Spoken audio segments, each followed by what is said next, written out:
السلام على سيد الأنبياء والمرسلين وعلى آله وأصحابه أجمعين أما بعد فأعوذ بالله من الشيطان الرجيم بسم الله الرحمن الرحيم قال الله تبارك وتعالى في القرآن العظيم ارجعوا إلى أبيكم فقولوا يا أبانا إن ابنك سرق وما شهدنا إلا بما علمنا وما كنا للغيب حافظين صدق الله العظيم الصلاة والسلام عليك يا رسول الله الصلاة والسلام عليك يا نبي الله وعلى آلك وأصحابك يا نور الله صلی اللہ تعالی علیہ وسلم۔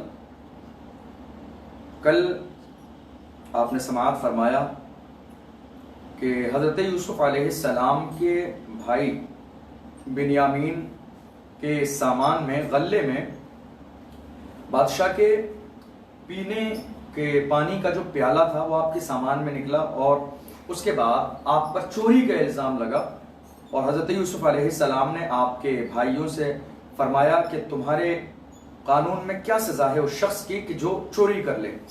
تو انہوں نے کہا کہ جو چوری کر لے اس کی سزا وہ خود ہے، یعنی وہ غلام بنا لیا جائے۔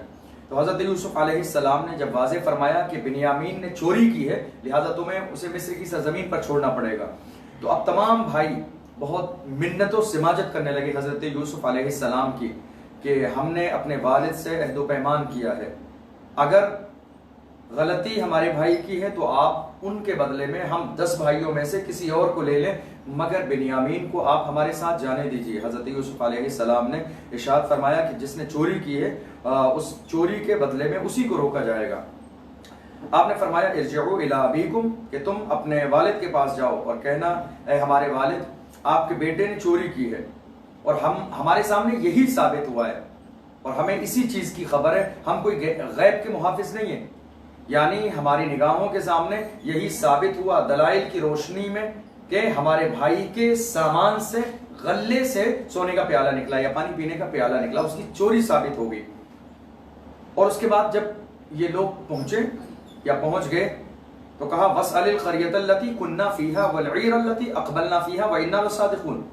ان بھائیوں نے حضرت یعقوب علیہ السلام سے کہا کہ آپ ان لوگوں سے پوچھ لیں، ان گاؤں والوں سے پوچھ لیں، وہ بھی اس بات پر گواہ ہیں کہ ہمارے بھائی کو مصر میں روک لیا گیا ہے چوری کی بنیاد پر، یا آپ جو ہے ان قافلے والوں سے پوچھ لیں جو ہمارے ساتھ آئے ہیں، ہم یقینی طور پر اپنے کلام میں سچے ہیں، ہم سچ بول رہے ہیں کہ ہم نے کوئی غلطی نہیں کی ہے بلکہ ہمارے بھائی بنیامین نے چوری کی تھی جس کی سزا میں مصر کی سرزمین پر انہیں روک لیا گیا ہے۔ حضرت یعقوب علیہ السلام نے فرمایا کہ میں صبر کروں گا اور اللہ سے فریاد کروں گا، لیکن ہوا یہ کہ حضرت یوسف علیہ السلام نے جب اپنے بھائی بنیامین کو روکا تو ایک بھائی ان 10 بھائیوں میں سے اور بھی رک گئے، وہ بھی نہیں آئے۔ انہوں نے کہا کہ میں تبھی جاؤں گا جب کہ بنیامین کو رہائی ملے گی، یا تم حضرت یعقوب علیہ السلام ابا حضور کے پاس سے واپس کوئی پیغام لے کے آؤ گے کہ انہوں نے ہمیں معاف کر دیا یا انہوں نے ہماری اس بات پر یقین کر لیا ہے۔ تو ایک بھائی اور رک گئے۔ حضرت یعقوب علیہ السلام فرماتے ہیں عسى الله ان ياتيني بهم جميعا، قریب ہے کہ پروردگار عالم ان تمام کو میرے پاس بھیج دے گا، مجھ سے ملا دے گا یا مجھے ان سے ملا دے گا۔ انہ هو العلیم الحکیم، بے شک وہی جاننے والا ہے، وہی حکمتوں والا ہے۔ وتولى عنهم وقال يا اسف على يوسف وابيضت عيناه من الحزن فهو كظيم، لیکن اسی وقت دوسری طرف حضرت یعقوب علیہ السلام نے چہرہ پھیرا اور کہا اے یوسف، وقال یا اسف علی یوسف، اے یوسف آپ افسوس کر رہے ہیں حضرت یوسف علیہ السلام کی جدائی پر، اور اتنا افسوس کر رہے ہیں کہ آپ کی آنکھیں سفید ہو گئیں۔ آنکھیں سفید ہونے کا مطلب ہے کہ آپ کو جو ہے نظر نہیں آتا تھا، آپ نابینا ہو گئے تھے حضرت یوسف علیہ السلام کو یاد کرتے ہوئے اور آپ کی فراق میں روتے ہوئے۔ قرآن عظیم نے اسی کو بیان کیا قالوا تاللہ تفتأ تذکر یوسف حتی تکون حربا او تکون من الہالکین۔ تو ان 10 بھائیوں نے کہا کہ اللہ کے نبی، اے ہمارے ابا حضور، آپ یوسف کو اتنا یاد کر رہے ہیں، یاد کرتے کرتے آپ اپنی طبیعت خراب کر لیں گے یا بالکل آپ اپنے آپ کو ہلاک کر لیں گے۔ حضرت یعقوب علیہ السلام فرماتے انما اشکو بثی وحزنی الی اللہ واعلم من اللہ ما لا تعلمون، کہ میں اپنی تمام تکلیفیں، تمام حزن و ملال اللہ کی بارگاہ میں پیش کرتا ہوں اور میرا جو پروردگار جانتا ہے وہ تم نہیں جانتے ہو۔ اس کے بعد حضرت یعقوب علیہ السلام نے فرمایا یا بنی اذهبوا فتحسسوا من یوسف واخیہ ولا تیأسوا من روح اللہ انه لا ییأس من روح اللہ الا القوم الکافرون۔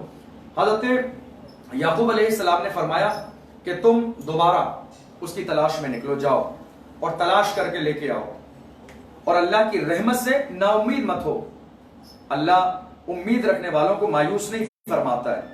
فلما دخلوا عليه قالوا يا ايها العزيز مسنا واهلنا الضر وجئنا ببضاعة مزجاة فاوف لنا الكيل وتصدق علينا ان الله يجزي المتصدقين. اب پھر حضرت یعقوب علیہ السلام کے یہ 10 بیٹے دوبارہ 9 بیٹے یہ قافلہ لے کر گئے، عزیز مصر کے پاس پہنچے اور کہا ہمیں پریشانی پہنچی ہے، ہم پریشانی کے عالم میں ہیں اور ہمارے پاس زیادہ مال و متاع نہیں ہے، تھوڑا سا مال ہے، آپ ہمیں تھوڑے سے مال کے بدلے میں غلہ دے دیجئے، اس لیے کہ آپ بہت نیک ہیں، آپ ہم پر خیرات کر دیجئے، آپ ہماری مدد کر دیجئے. حضرت یوسف علیہ السلام نے کہا هل علمتم ما فعلتم بیوسف. جب یہ سارے بھائی دوبارہ سے حضرت یوسف علیہ السلام کے پاس پہنچے اور کہا ہم محتاج ہیں، پریشانی کے عالم میں ہیں،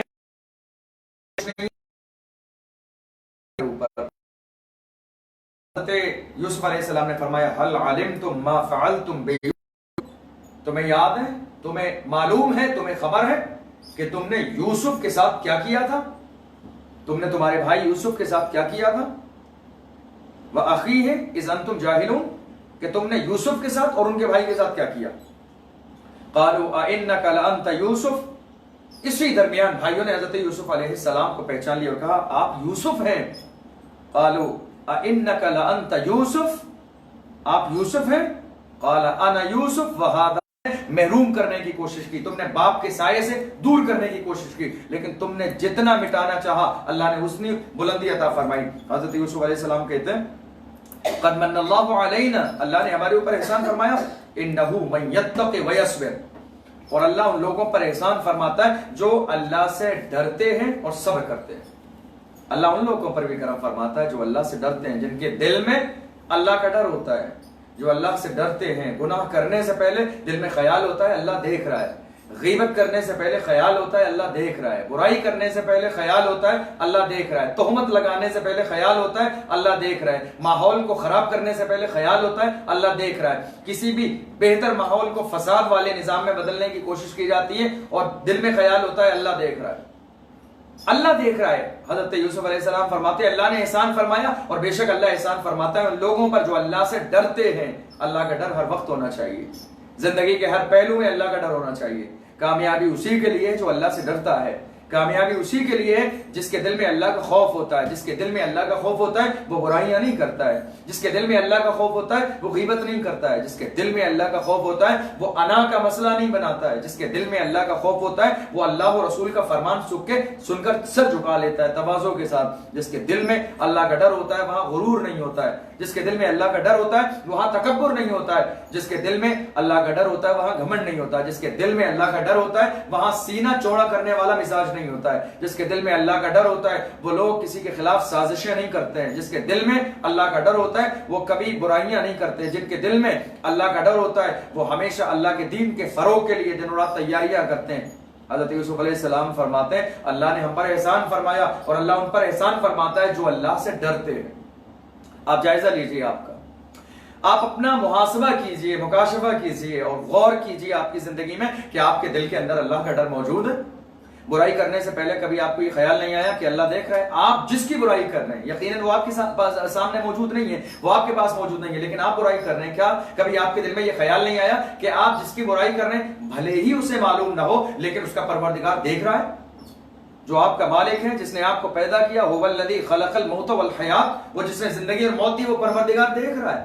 خیال نہیں آیا؟ اگر یقیناً آپ کے دل میں اللہ کا ڈر ہوتا تو غیبت کرنے سے پہلے آپ کو خیال آتا، برائی کرنے سے پہلے آپ کو خیال آتا، کسی غریب کو دروازے سے دھتکارنے سے پہلے آپ کو خیال آتا، محتاج آپ کے گھر کے دائیں اور بائیں رہتے ہیں، آپ جانتے بھی ہو ان کے یہاں سحری اور افطار کا انتظام نہیں ہے اور آپ پیٹ بھر کے لذیذ کھانا کھا کے سو جاتے ہو، اگر آپ کے دل میں اللہ کا ڈر ہوتا تو آپ کو خیال آتا کہ اللہ کے رسول صلی اللہ علیہ وسلم نے فرمایا کہ جو پڑوسی کی فکر کیے ہوئے بے پرواہ ہو کر کھانا کھا کے سو جاتے ہیں اللہ کے فرشتے ان پر لعنت بھیجتے ہیں. اگر اللہ کا ڈر جو ہے دل میں ہوتا ہے تو یہ ساری چیزیں ہماری نگاہوں کے سامنے ہوتی ہیں. حضرت یوسف علیہ السلام نے فرمایا انہ من یتق ویصبر، میرا پروردگار احسان فرماتا ہے ان لوگوں پر جو اللہ سے ڈرتے ہیں اور صبر کرتے ہیں. ایک ہے ڈرنا اور ایک ہے صبر کرنا. صبر کیا ہے؟ صبر یہی ہے کہ اللہ نے جب نعمتیں ہمیں عطا فرمائی تھی تو ہم نے ان نعمتوں کو استعمال تو کیا لیکن اللہ کا شکر ادا نہیں کیا. ہم نے نعمتوں پر شکر نہیں کیا.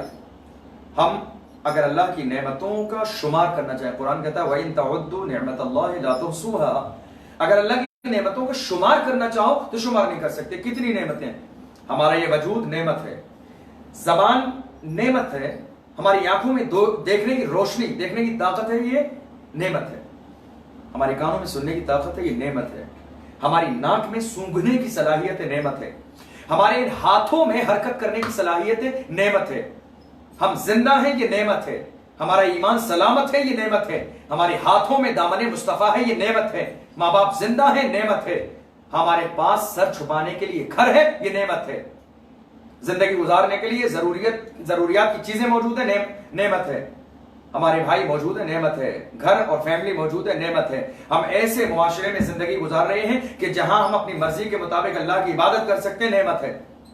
قرآن وہی تو کہتا ہے فَبِأَيِّ آلَاءِ رَبِّكُمَا تُكَذِّبَانِ، اے لوگو تم اپنے رب کی کون کون سی نعمتوں کو جھٹلاؤ گے. کتنی نعمتیں اس نے دی ہیں، تم شمار تو کرو، شمار تو کرو. وَإِن تَعُدُّوا نِعْمَتَ اللَّهِ لَا تُحْصُوهَا، اگر شمار بھی کرنا چاہو گے تو اللہ کی نعمتوں کو شمار نہیں کر سکتے.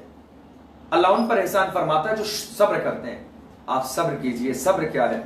آج لاک ڈاؤن کے ماحول میں عالم یہ ہے، ہم ہر سال رمضان جس طریقے سے گزارتے تھے، غالباً ہم اور آپ کی بات سب بہتر انداز میں جانتے ہیں کہ آج رمضان بالکل ویسا نہیں ہے. ہمارے کھانے کے اہتمام سے، رہن سہن کے اعتبار سے، ہماری نمازوں کے اعتبار سے، نماز تراویح کے اعتبار سے، نئے لباس کے اعتبار سے، زکوٰۃ کے اعتبار سے، صدقہ فطر کے اعتبار سے، غریبوں کی مدد کے اعتبار سے، کسی بھی اعتبار سے ہمارا اس سال کا رمضان پچھلے رمضان کی طرح نہیں ہے. نہ ہمارے پاس وہ ساری چیزیں کھانے کی ہیں، نہ ہمارے دسترخوان پر وہ نعمتیں ہیں جو اس سال سے پہلے ہوا کرتی تھیں، نہ ہمیں نماز پڑھنا اس انداز میں نصیب ہو رہا ہے کہ جو ہر سال نصیب ہوتا تھا. یہ ساری چیزیں ہیں ہماری زندگی میں، لیکن صبر کیا ہے کہ آپ زبان پر حرف شکایت نہ لائیں. یہی صبر ہے. آپ پچھلی سال آپ کے دسترخوان پر 10 رنگ کی افطاری ہوتی تھی، لیکن اس بار ایسا نہیں ہے. اس بار صرف 2 چیزیں موجود ہیں، تو آپ صبر کیجئے. یہی ہے اللہ کی محبت، یہی ہے دین سے محبت، یہی ہے پیغمبر کا مشن.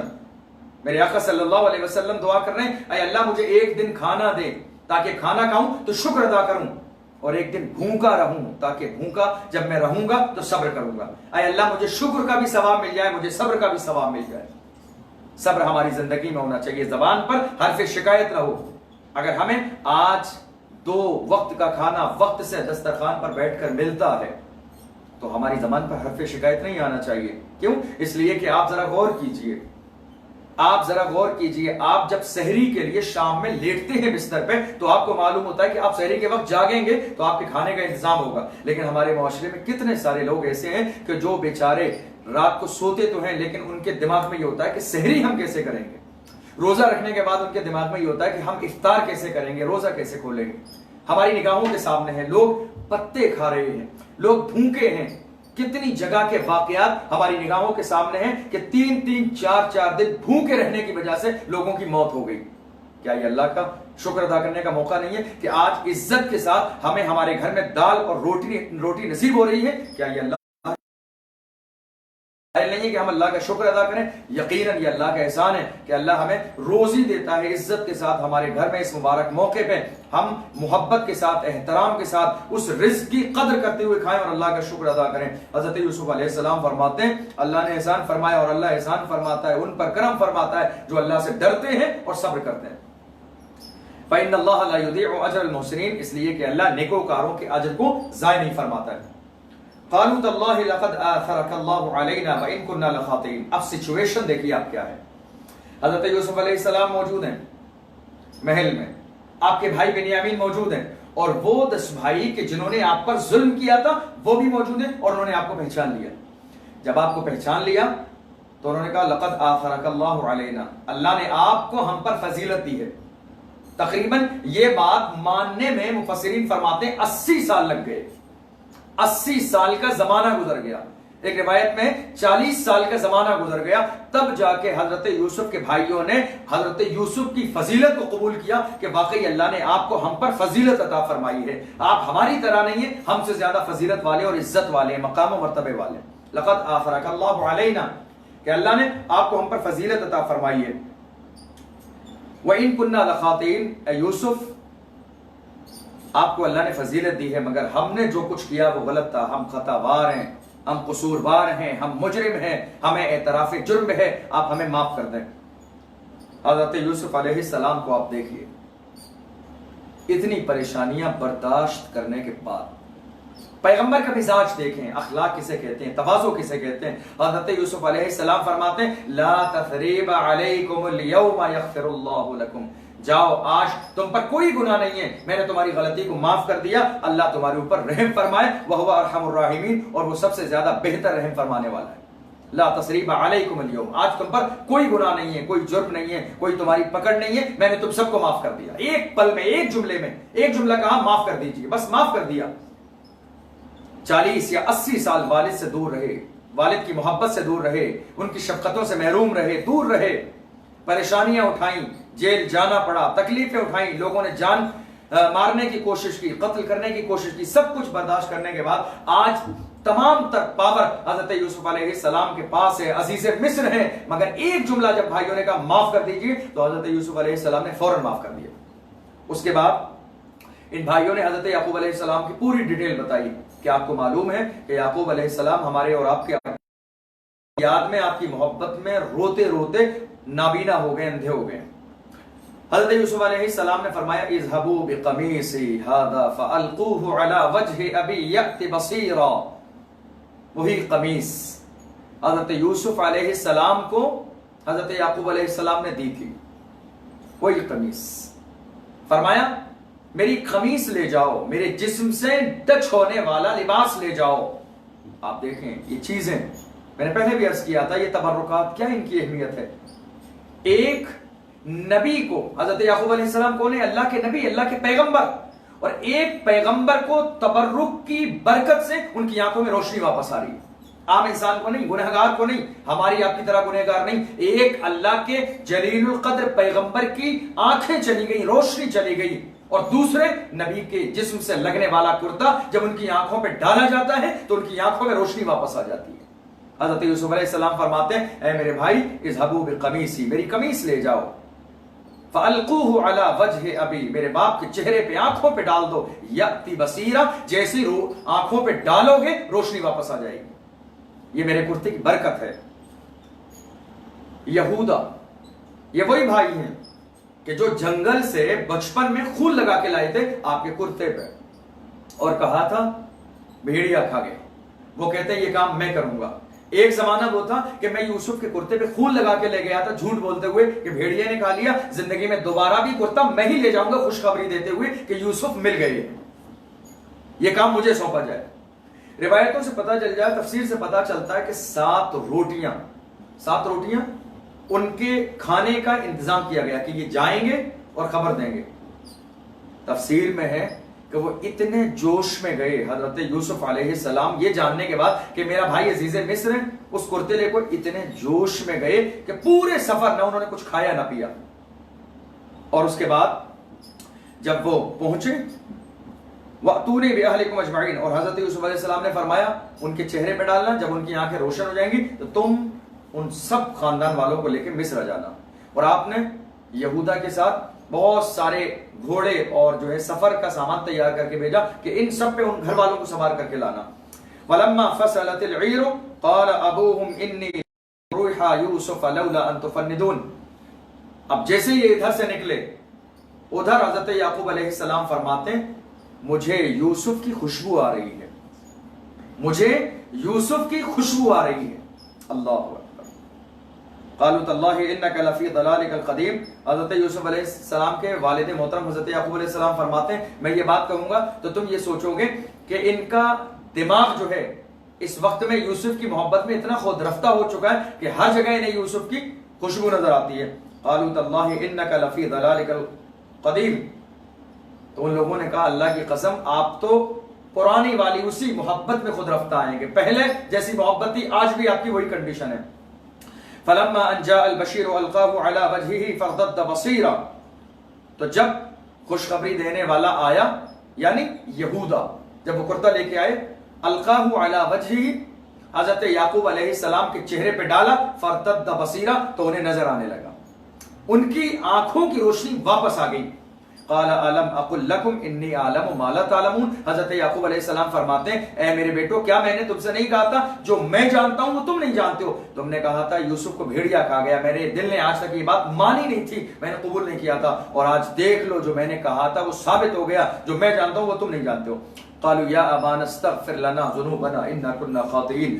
ان تمام نے کہا اے ابا, اے ہمارے ابا حضور آپ ہمیں معاف کر دیں, یقیناً ہم آج تک مجرم تھے. حضرت یعقوب علیہ السلام فرماتے ہیں قال سوف استغفر لكم ربی انہ هو الغفور الرحیم. میں اپنے رب کی بارگاہ میں تمہارے لیے مغفرت طلب کروں گا, تمہارے لیے معاف کرنے کی دعا کروں گا, بے شک میرا پروردگار معاف کرنے والا رحم کرنے والا ہے. اب آپ دیکھیے حضرت یعقوب علیہ السلام فرماتے ہیں میں معاف کروں گا, سوف ان قریب تمہیں معاف کروں گا اور تمہارے لیے اللہ کی بارگاہ میں دعا کروں گا. فوراً معاف نہیں فرمایا حضرت یعقوب علیہ السلام نے, فوراً معاف نہیں کیا, کیا کہا ان قریب تمہیں معاف کر دوں گا. اس وقت معاف کیوں نہیں کیا؟ مفسرین فرماتے ہیں معاف اس لیے نہیں کیا تاکہ میں سب سے پہلے یہ سارا معاملہ اپنی نگاہوں سے دیکھ لوں اور اس کے بعد, کیونکہ مجھے تو تم نے لیکن جسمانی طور پہ تم نے یوسف کو اذیت دی ہے, لہٰذا جب تمہیں یوسف معاف کر دیں گے تو میں معاف کر دوں گا, اور میں پہلے سب کچھ اپنی نگاہوں سے دیکھنا چاہتا ہوں, اس کے بعد تمہیں معاف کروں گا. فلما دخلوا على يوسف آوى إليه أبويه وقال ادخلوا مصر إن شاء الله آمنين. حضرت یوسف علیہ السلام نے جب سواریاں بھیجی تو پورے کنوے کو لایا گیا. ادھر حضرت یعقوب علیہ السلام پورے کنوے کے ساتھ تشریف لا رہے ہیں. حضرت یوسف علیہ السلام عزیز مصر ہیں اور بادشاہ ریان جو مصر کا بادشاہ ہے وہ 4000 فوج کے ساتھ پورے جنگل سجا دیے گئے. یعقوب پیغمبر عزیز مصر کے والد گرامی اور ان کے گھر والے تشریف لا رہے ہیں, جنگل سزا دیے گئے, جھنڈے لیے لوگ استقبال کے لیے راستے میں کھڑے ہیں. حضرت یوسف علیہ السلام بھی تشریف لا چکے ہیں, جنگل میں کھڑے ہوئے ہیں مصر سے باہر نکل کے استقبال کے لیے. حضرت یعقوب علیہ السلام تشریف لا رہے ہیں. فلما دخلوا علی یوسف, تو جب آپس میں ایک دوسرے کی ملاقات ہوئی حضرت یعقوب علیہ السلام آئے, زمین پر اترے گھوڑے سے, اور دوسری طرف سے حضرت یوسف علیہ السلام آئے. روایتوں میں ہے کہ حضرت یوسف علیہ السلام سلام کرنا چاہتے تھے پہلے والد گرامی کو. حضرت جبریل امین نے کہا نہیں, آج اپنے والد گرامی کو موقع دیجئے, آج آپ اپنے ابا حضور کو موقع دیجئے. حضرت یعقوب علیہ السلام نے سلام فرمایا اور اس کے بعد دونوں لوگ بہت تیزی کے ساتھ, بہت گرم جوشی کے ساتھ ایک دوسرے سے معانقہ کرنے لگے. آنکھوں میں آنسو ہیں, ایک دوسرے کو چوم رہے ہیں. یہی وہ بیٹے ہیں حضرت یوسف علیہ السلام جن کو ایک پل کے لیے بچپن میں کبھی اپنی نگاہوں سے دور نہیں ہونے دیتے تھے, لیکن آج 40 سال یا ایک روایت میں 80 سال کا زمانہ گزر گیا, جدا ہوئے, اتنی پریشانیاں برداشت کی ہیں انتظار میں فراق یوسف.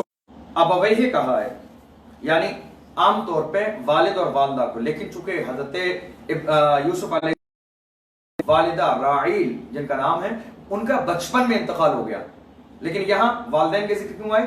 اس لیے کہ یہاں پر حضرت یعقوب علیہ السلام کے ساتھ تشریف لانے والی حضرت یوسف علیہ السلام کی ماں نہیں تھی, بلکہ وہ حضرت یوسف علیہ السلام کی خالہ تھی جن کو ماں کہا گیا. جس طریقے سے چاچا کو بھی کبھی باپ کہا جاتا ہے, بالکل اسی طریقے سے خالہ کو ماں کہا گیا. تو حضرت یوسف علیہ السلام نے حضرت یعقوب علیہ السلام اور ان کی خالہ کو دونوں کو شاہی تخت پر اپنی جگہ پر بٹھایا. وقال ادخلوا مصر ان شاء اللہ آمنین, کہ تم امن کے گہوارے میں داخل ہو جاؤ مصر کی سرزمین پر, انشاءاللہ جو ہے سکون کے ساتھ رہو گے. یہ جملہ آپ نے اس لیے ارشاد فرمایا اس لیے کہ آپ سے پہلے مصر کے جو پرانے بادشاہ گزرے تھے اور دوسرے علاقے کے لوگوں کے درمیان کچھ ایسے معاملات تھے کہ وہ محبت کے ساتھ مصر کے علاقوں میں رہنے نہیں دیتے تھے. اس لیے حضرت یوسف علیہ السلام نے فرمایا کہ اب تم مصر کی سرزمین پر بے خوف و خطر داخل ہو جاؤ, اب تمہارے لیے مصر کی سرزمین پر کوئی خطرہ نہیں ہے. اس کے بعد فرمایا وَرَفَعَ أَبَوَيْهِ عَلَى الْعَرْشِ وَخَرُّوا لَهُ سُجَّدًا, اپنے والدین کو آپ نے اپنے تخت شاہی پر بٹھایا اور اس کے بعد آپ کے بھائی, آپ کے 11 بھائی حضرت یعقوب علیہ السلام اور آپ کی خالہ جنہیں والدین کہا گیا, وہ دونوں آپ کے لیے سجدے میں گر گئے. یہی خواب حضرت یوسف علیہ السلام نے بچپن میں دیکھا تھا. انہوں نے کہا تھا اے میرے والد میں نے دیکھا ہے انی رأیت احد عشر کوكبا والشمس والقمر، میں نے دیکھا ہے کہ 11 ستارے مجھے سجدہ کر رہے ہیں، ایک چاند مجھے سجدہ کر رہا ہے، ایک سورج مجھے سجدہ کر رہا ہے۔ آج 80 سال کے بعد وہ خواب کی تعبیر آپ کی پوری ہو رہی ہے، یا 40 سال کے بعد، دو روایتیں موجود ہیں، 80 سال یا 40 سال، تو 40 سال کے بعد آپ کی خواب کی تعبیر پوری ہو رہی ہے۔ 11 بھائی آپ کے سامنے سجدہ کر رہے ہیں، یہ ستارے ہیں، ماں اور جو ہے حضرت یعقوب علیہ السلام آپ کے والد، یہ چاند اور سورج ہیں، یہ لوگ 13 لوگ آپ کے سامنے سجدہ کر رہے ہیں۔ اس سجدے کے بارے میں کچھ لوگ اعتراض کبھی کر سکتے ہیں کہ یہ سجدہ کیوں کیا گیا، سجدہ تو صرف اللہ کے لیے کیا جاتا ہے، لیکن جواب یہ ہے کہ یہ سجدہ سجدے تعبدی نہیں تھا۔ تعبدی کا مطلب ہوتا ہے سجدہ عبادت نہیں تھا، اللہ سمجھ کے سجدہ نہیں تھا، بلکہ جس طریقے سے ہماری شریعت محمدی الگ ہے، اور اس زمانے میں وہ نبی تھے، ان کی شریعت الگ تھی، تو جس طریقے سے ہمارے دور میں السلام علیکم ورحمۃ اللہ وبرکاتہ مصافحہ کیا جاتا ہے اور معانقہ کیا جاتا ہے، اس زمانے میں سجدہ کرنا یہ مصافحے اور جو ہے معانقے کی جگہ پر استعمال ہوتا تھا، تو یہ ادب کے لیے تھا، یہ محبت کے لیے تھا، تعظیم کے لیے تھا، عبادت کے لیے سجدہ نہیں تھا۔ اس کے بعد حضرت یوسف علیہ السلام نے ان تمام کو معاف فرما دیا، فرمایا وقال یا ابت ھذا تأویل رؤیایا من قبل، اے میرے ابا حضور یہ میرے خواب کی تعبیر ہے جو میں نے بچپن میں دیکھا تھا، وقد احسن بی اذ اخرجنی من السجن، اور میرے پروردگار نے مجھ پر احسان فرمایا کہ اس نے مجھے جیل سے نکالا، وجاء بکم من البدو من بعد ان نزغ الشیطان بینی وبین اخوتی ان ربی لطیف لما یشاء انہ هو العلیم الحکیم، اور شیطان نے میرے درمیان اور میرے بھائیوں کے درمیان رخنا ڈالنے کی کوشش کی، لڑانے کی کوشش کی، مگر میرا پروردگار وہ لطیف ہے، وہ کریم ہے، وہ کرم فرمانے والا ہے، وہ علم و حکمت والا ہے، وہ جو چاہے وہ کر سکتا ہے، وہ قادر ہے، وہ قدیر ہے، وہ جو چاہے وہ کر سکتا ہے۔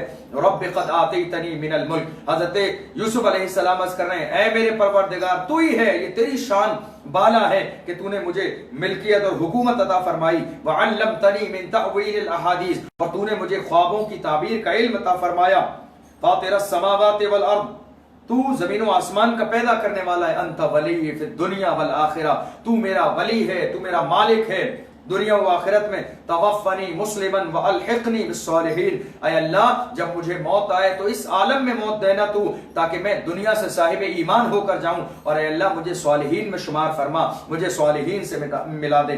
قرآن عظیم نے اعلان کیا ذالک من انباء الغیب نوحیہ الیک وما کنت لدیہم اذ اجمعوا امرہم وہم یمکرون وما اکثر الناس ولو حرصت بمؤمنین۔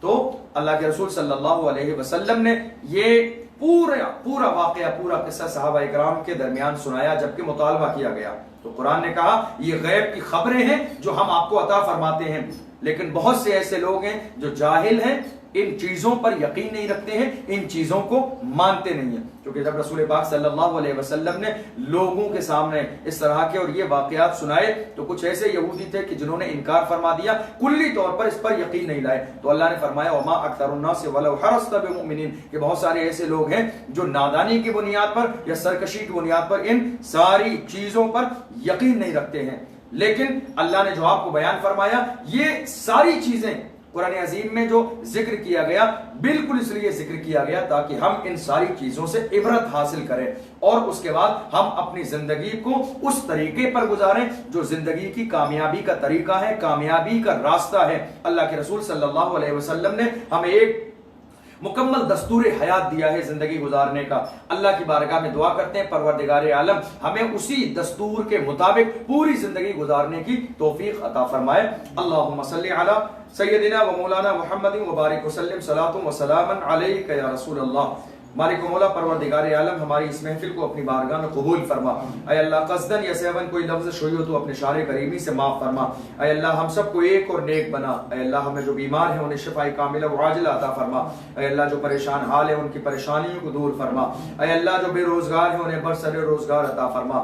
مالک و مولا اپنے محبوب صلی اللہ علیہ وسلم کے صدقے میں جو انتقال کر چکے ہیں مولا ان کی مغفرت فرما دے، ہم سب کو رمضان کی برکتوں سے مالا مال فرما دے۔ اے اللہ اپنے محبوب کے صدقے میں ہماری دعا دعاؤں کو قبول فرما لے، اے اللہ ہمارے سجدوں کو قبول فرما لے، اے اللہ ہماری تراویح کو قبول فرما لے، اے اللہ ہمارے قرآن کی تلاوت کو قبول فرما لے، اے اللہ ہمیں بخشے ہوئے میں شمار فرما دے، اے اللہ ہمارے گناہوں کو درگزر فرما دے، اے اللہ اس وقت پوری دنیا جس مصیبت میں جس بلا میں ملوث ہے، تو اپنے کرم سے پوری انسانیت کو اس بلا سے نجات عطا فرما، اے اللہ پوری انسانیت کو کورونا وائرس سے نجات عطا فرما، اے اللہ ہم سب کی حفاظت فرما، ہمارے ایمان و عقیدے کی حفاظت فرما، اے اللہ ہمیں حاسدین کے حسد سے بچا، شر کرنے والوں کی شرارت سے بچا، غیبت کرنے والوں کی غیبت سے بچا، اے اللہ ہمیں بروں کی صحبت سے بچا، اے اللہ ہمیں نیکوں کی صحبت عطا فرما، اے اللہ ہمیں بخشے ہوئے میں شمار فرما، ہماری دعاؤں کو قبول فرما، دنیا میں ہر آفت سے بچانا مولا، عقبہ میں نہ کچھ رنج دکھانا مولا، بیٹھے جو در پاک پیغمبر کے حضور